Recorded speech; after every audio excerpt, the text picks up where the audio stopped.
Welcome to Kigali Today YouTube channel, and you're being interviewed by Daniel Sabiti, one of the senior journalists from Kigali Today, with my team here from multimedia.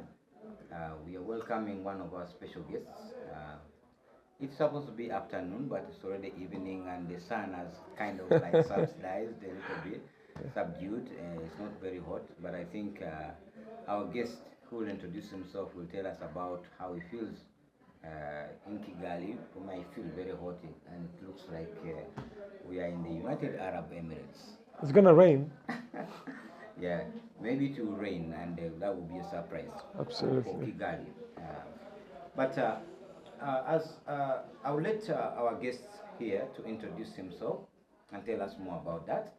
But just a little bit of introduction of our guest. He's a political strategist, author, researcher from the United Arab Emirates, Amjad Taha. Yes, correct. Who is a quite influential person, has appeared on several international media platforms, including CNN, BBC, Newsweek, among others. With a delegation of 14 people, he is in Kigali for a week-long visit with Rwandans to learn about the country's reconstruction journey, explore opportunities for partnership, and to further strengthen the Rwanda-United Arab Emirates relations. So we are still here with Mr. Taha, who's deeply passionate about Rwanda and has been inspired about the country's powerful story of unity and reconciliation. Just to fire up a little bit on that same level, you have participated in some events in your country where the Rwandan government or the embassy has invited you to be part of it, and somehow you got inspired, you participating in the Kwibohora or Kwibuka and other events. It inspired you to visit Rwanda. What specifically motivated you to come to Rwanda, and what struck you in those events that was said and struck you to say, this is a country I need to visit? Why didn't you visit Congo, for example? Oh, you can visit Congo if you wish. I'm not gonna do that. The people of your country, Rwanda, the story. It's a country that has a story and the people. And I see Rwanda as the light in the dark. Just UAE in the Middle East, there is a turmoil. One is the of war happening, and so is in Africa on the borders of yours, Congo, Militia, and all those extremes that everyone suffers from. The Muslim Brotherhood led army in Sudan has supported the ADF. Others at one point now is destroying churches, mosques, and all these things. See, that's all darkness in Africa. The Port Sudan Authority and what they do right now, the capital that they bring in, which is the drugs, mass. They call it the House of Africa. All is darkness, and then you see the light here. Air taxi. You see technology. You see people who are having a nation that's building, a nation that's seeking more and more and more. Construction is everywhere, and construction creates a lot of noise. But in the same time, you look at it and you're back where we started, and now we have Dubai, Abu Dhabi as island, Al Ain, Fujairah, Al Gawain, Sharjah, everything. Those every story and success. And a nation that reached Mars definitely wants to take everyone else to Mars too. And we think Rwanda is a partner in success. Rwanda right now, I don't think is competing in Africa, is competing outside that. And that successful story that you want to be able to support and to be part of that amazing story and success. What specifically touched you in the darkness that Rwanda went through, that was mentioned during the Genocide. meetings with the leaders or during the people without people? is something that we do with that story. So that you can come up with that phrase of saying that is a light in the dark. Every Rwandan should be walking with pride and his head is high. The fact that he reached that level of humanity, that's the top you can do. Watching the person, the genocider who killed your parents after he served in the prison, and he comes out, he's in the street of yours, you're both farming together, next to each other. You look at him and you say, I forgive you. He looks at you, he regrets. And now he's teaching you. You put the good right in front of him every single day. This is how to be good. You're statecrafting, but at the same time, you're crafting humanity again and again. So you're bringing humanity to its real standards. When you arrived in Rwanda a week ago on that, have you been able to touch that human aspect, that experience of forgiveness, or even look at touch the reconstruction story itself, the Rwandan community? So we went to the Ministry of Unity. We had we went through a lot of experiences that happened, and the minister explained it himself. And so is the foreign minister also. And then we come to people also. People that I sat with, and there was also a member of the memorial for the genocide that we spoke to herself. She suffered. Her parents are killed in front of her in a church at that point. And on a daily basis now, she says the story to the people who come and visit the memorial. Imagine that you have to go through this story every single day. It's painful. She's there, in the end of it, in the start of it, she say, forgive. Don't forget, forgive. Don't repeat it again. Strong people, absolutely strong people. If we need something in the Middle East, we need Rwanda example for forgiving. For example, what's happening in Gaza and Israel. We need Rwanda's mind in that. I wish we have Rwanda's mind in this. It would have been so. But then you need a leader like that. And there is only one leader, and that's in Rwanda. Amazing president of yours. We look at him with high regards and high respect of what he has brought this country to. From when a genocide, happens, schools were not there. Even radio stations. What is journalism? Even journalists, they didn't have nothing. What is it? How are you gonna? There's nothing. And look what you have right now. That's a great president that brought you to this point. With a nation, you could have not done it without this great nation, which is a believer. Once you believe in the leadership of yours and the success that you make, you will have jealous people, and you will have always enemies of success. We've seen when Belgium and France backed some of the militias and the proxies here in this country and committed the genocide. And right now, proxies on the borders, you know what they call them? Enemies of success. But with every news that they write and everything that they put outside there, a new hotel is built, air taxi are there, drones, AI, technology, agriculture, everything is developing in Rwanda. Let them spend the ink and print more. And with that, more construction of Rwanda is happening. It's amazing leadership you have. Some people think that the Rwanda that you're talking about is a fake story.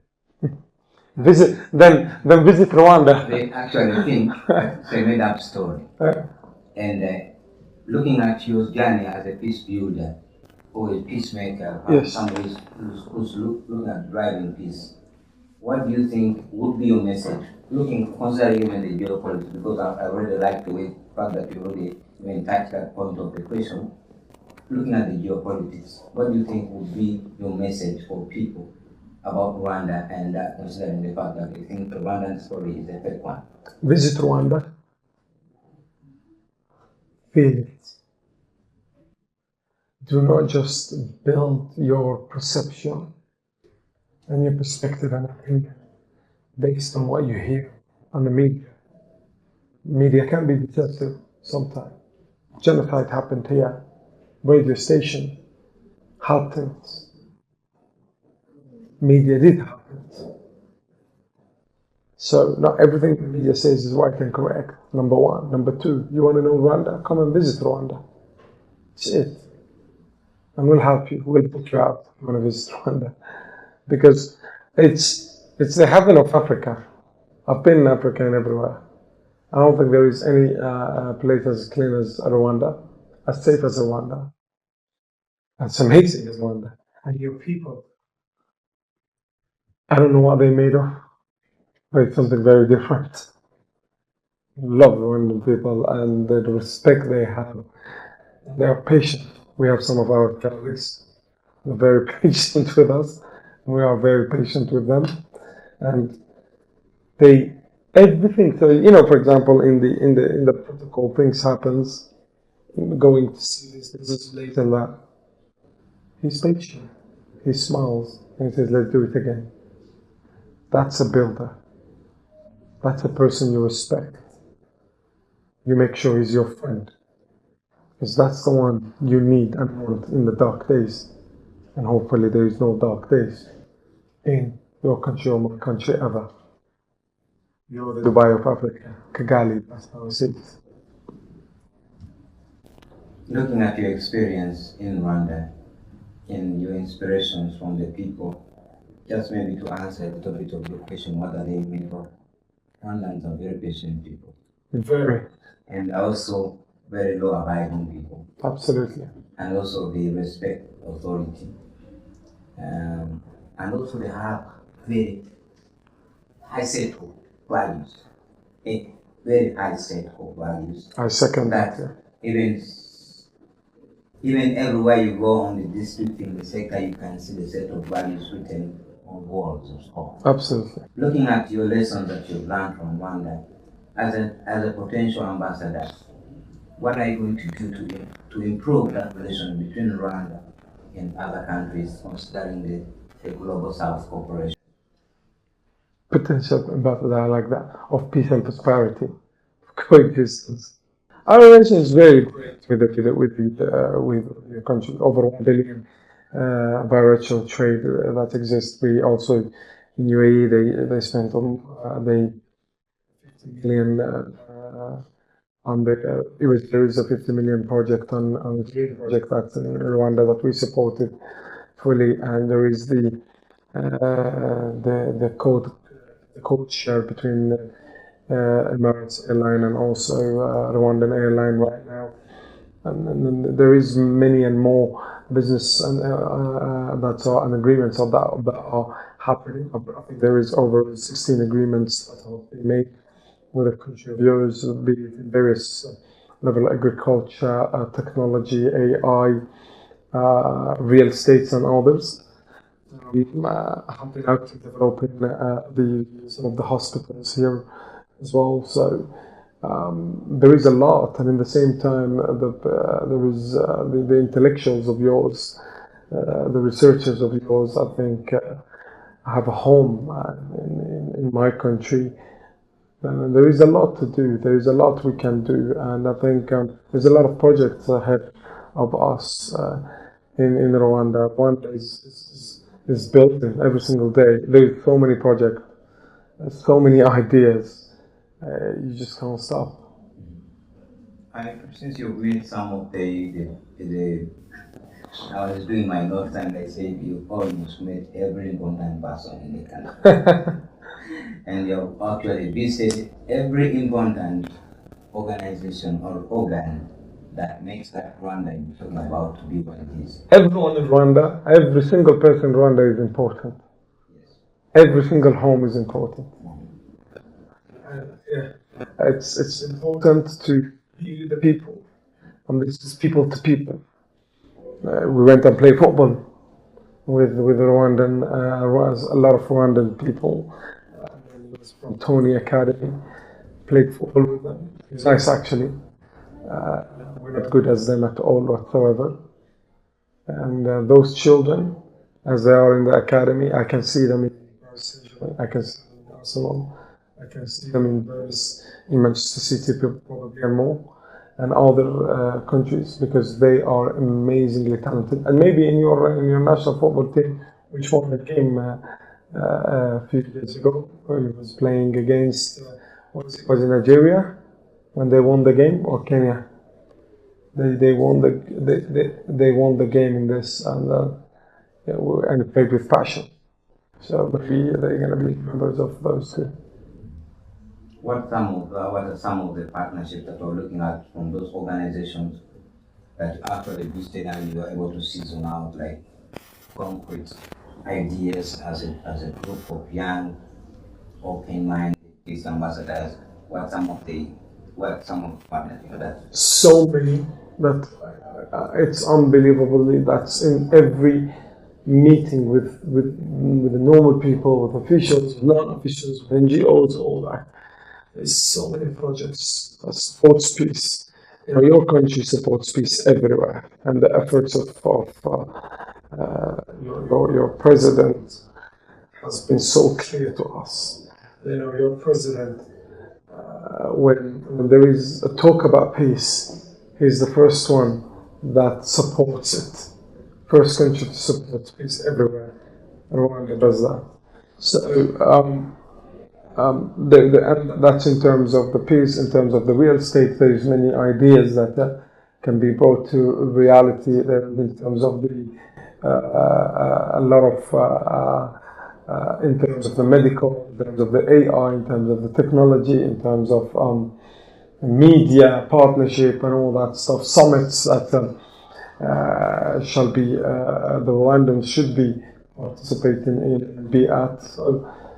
So many, and hopefully we see you also in UAE soon in one of the summits called the Bridge Summit, which is collects all the media and the intellectuals from all the world. They will be there to presenting and coming up with ideas in support of journalism all around the world. So yeah, there's a lot of ideas.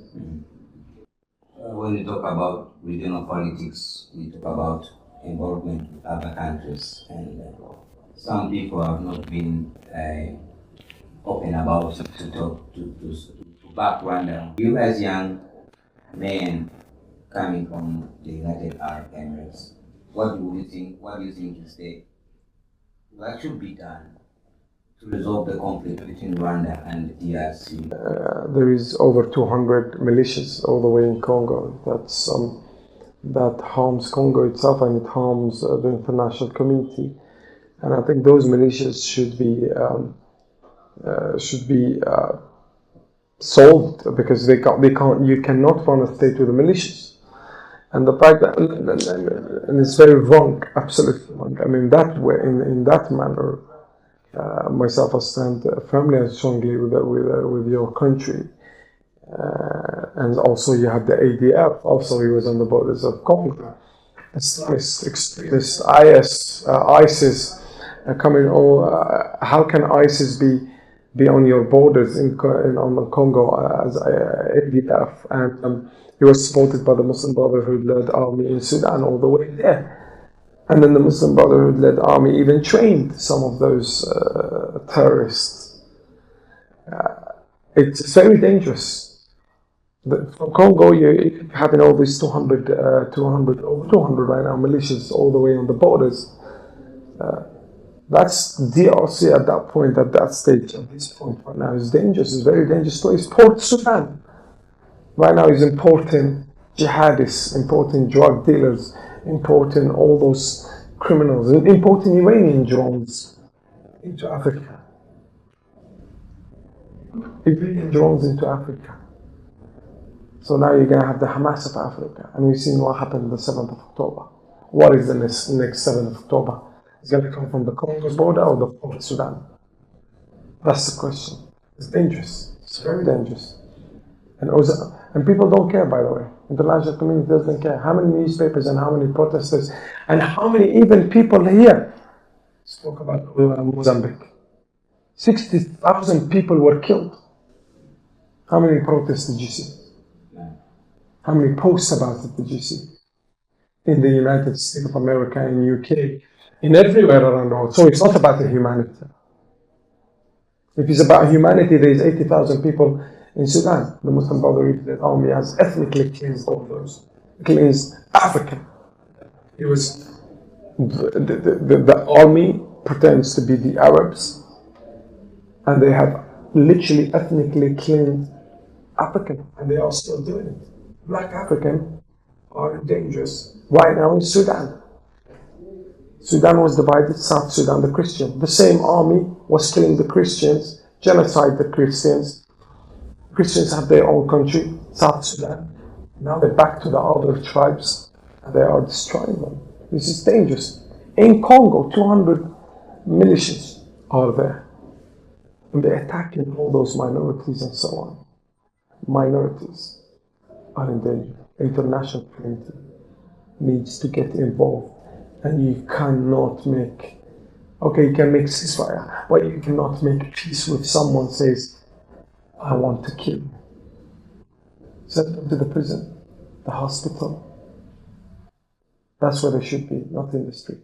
What are some of the things that you're going to take back to your home and say, look, we as youth, we have a voice? There is many stories to share.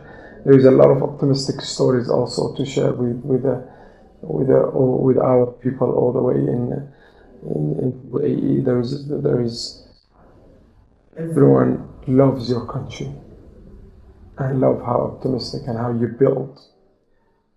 Again, after the genocide, no one expected Rwanda to flourish as it is right now, as a country of development, diversity, coexistence. That's what we should, and this story should be shared with the international community and all the world. You managed to meet one of the most powerful men today. I wouldn't say in the world, but today. There have been so many powerful men in the world, but today. And that's President Kagame. Yes. What are some of the things, out of curiosity, in your briefing, your discussion, that inspired you from the sources of? Love of his nation, the fact that he loves his nation, his people, and he's always reminding you of tomorrow. What do we need to do for this nation tomorrow? Tomorrow, let's do it for tomorrow, do everything. Now, for tomorrow, do it, and do it yourself. This president is inspiring. Very inspiring. And smile. He keeps the smile under all circumstances, hard times. He's smiling, optimistic for tomorrow. And when there is victory in everything, made smile. Strong president. And as again, one of the strongest. I don't see just president, one of the heroes of Africa, the heroes of the world. A hero for anyone that cares about humanity. And he is the most patient person I can imagine. All that misinformation that exists from the West is a person that the nation stands behind him and with him.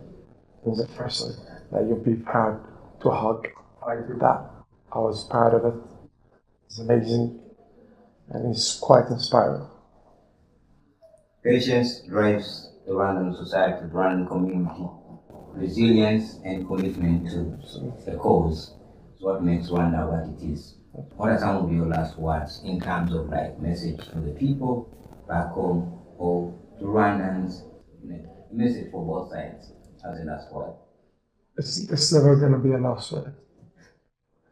And it's, if I was in a different country, I would say the last word. But in Rwanda, there is always coming back again and again and again.